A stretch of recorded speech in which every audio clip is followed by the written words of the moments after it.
मित्रों, ये तो हम सभी जानते हैं कि मृत्यु लोक पर जन्म लेने वाला कोई भी प्राणी अमर नहीं होता, अर्थात उसे एक ना एक दिन मरना ही होता है। लेकिन क्या आप जानते हैं कि मरने के बाद आत्मा का क्या होता है, या मृत्यु के 24 घंटे के बाद आत्मा अपने घर वापस क्यों आती है और वह कितने दिनों तक अपने घर में रहती है? अगर नहीं जानते तो मैं आपको बता दूं कि इन सभी सवालों का जवाब गरुड़ पुराण में विस्तार से बताया गया, और आज की इस वीडियो में हम आपको यही बताने जा रहे हैं। मित्रों, गरुड़ पुराण में बताया गया है कि जब किसी की मृत्यु हो जाती है तो यमराज के दूत उसकी आत्मा को अपने साथ यमलोक ले जाते हैं, जहां उसके पुण्य और पाप कर्म का लेखा जोखा किया जाता है, और फिर 24 घंटे के अंदर यमदूत उस प्राणी की आत्मा को वापस उसके घर छोड़ जाते हैं। यमदूत के द्वारा वापस छोड़ जाने के बाद मृतक की आत्मा अपने परिजनों के बीच ही भटकती रहती है और अपने परिजनों को पुकारती रहती है, लेकिन उसकी आवाज को कोई नहीं सुनता। यह देख मृतक की आत्मा बेचैन हो जाती है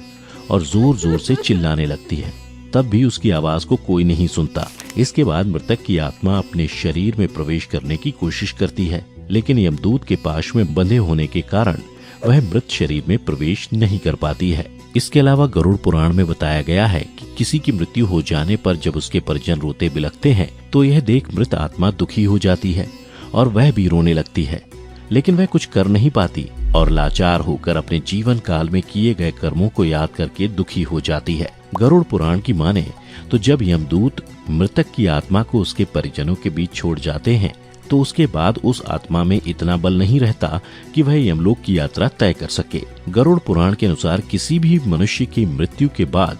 जो 10 दिनों तक पिंडदान किया जाता है, उससे मृत आत्मा के विभिन्न अंगों की रचना होती है, और फिर 11वें और 12वें दिन जो पिंडदान किया जाता है उससे मृतक की आत्मा रूपी शरीर का मांस और त्वचा का निर्माण होता है, और जब 13वें दिन 13वीं की जाती है तब मृतक के नाम से जो पिंडदान किया जाता है उससे ही वो यमलोक तक की यात्रा तय करती है। अर्थात मृत्यु के पश्चात 13 दिनों तक जो मृत आत्मा के नाम से पिंडदान किया जाता है उसी से आत्मा को मृत्यु लोक से यमलोक तक जाने का बल मिलता है। मित्रों, इसीलिए गरुड़ पुराण में बताया गया है कि जब किसी मनुष्य की मृत्यु हो जाती है तो उसकी आत्मा 13 दिनों तक अपने परिजनों के बीच भटकती रहती है, और इसके बाद मृतक की आत्मा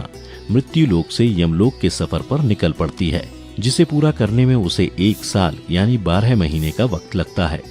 मान्यता के अनुसार 13 दिनों तक किया गया पिंडदान इस 1 वर्ष मृतक की आत्मा के लिए भोजन के समान होता है। मित्रों, अब आपके मन में सवाल उठ रहा होगा कि अगर किसी मृत आत्मा के निमित्त पिंडदान नहीं किया गया तो क्या होगा? तो मैं आपको बता दूं कि इसका भी वर्णन गरुड़ पुराण में विस्तार से किया गया है, जिसके अनुसार जिस मृतक आत्मा के नाम से पिंडदान नहीं किया जाता है उसे 13वीं के दिन यमदूत जबरदस्ती घसीटते हुए यमलोक लेकर जाते हैं, जिससे मृत आत्मा को यात्रा के दौरान काफी कष्ट उठाना पड़ता है। इसलिए हिंदू धर्म में हर मृतक आत्मा के निमित्त 13 दिनों तक पिंडदान किया जाना आवश्यक बताया गया है। इन सब के अलावा गरुड़ पुराण में यह भी बताया गया है कि 13वीं के दिन मृतक के निमित्त परिजनों के द्वारा किया जाने वाला भोज कर्ज लेकर किया जाए तो मृत आत्मा को शांति नहीं मिलती। मृत आत्मा को इन बातों का बड़ा ही कष्ट होता है और मन ही मन सोचता है कि काश मैं अकेले ही ये कष्ट भोगता। साथ ही गरुड़ पुराण में यह भी बताया गया है कि जो मृतक के परिजन को कर्ज लेकर भोज करने को मजबूर करता है, ऐसे इंसान को यमराज कभी भी क्षमा नहीं करते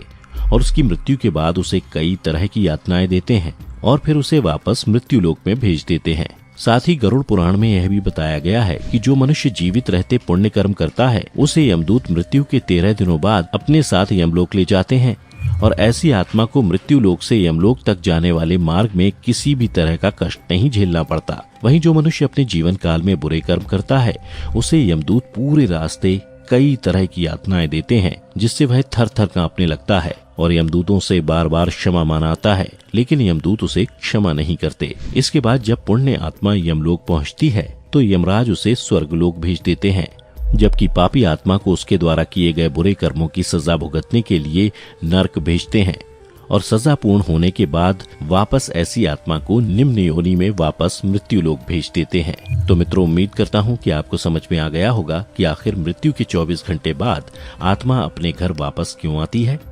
अगर समझ आया हो तो वीडियो को ज्यादा से ज्यादा लाइक और शेयर करें। साथ ही ऐसी ही आध्यात्मिक जानकारी के लिए हमारे चैनल द डिवाइन टेल्स को अभी सब्सक्राइब करें, और फेसबुक पर देखने वाले लाइक करें हमारा Facebook page The Divine Tales Hindi. फिलहाल आज के लिए बस इतना ही। इजाजत दें। आपका बहुत बहुत शुक्रिया।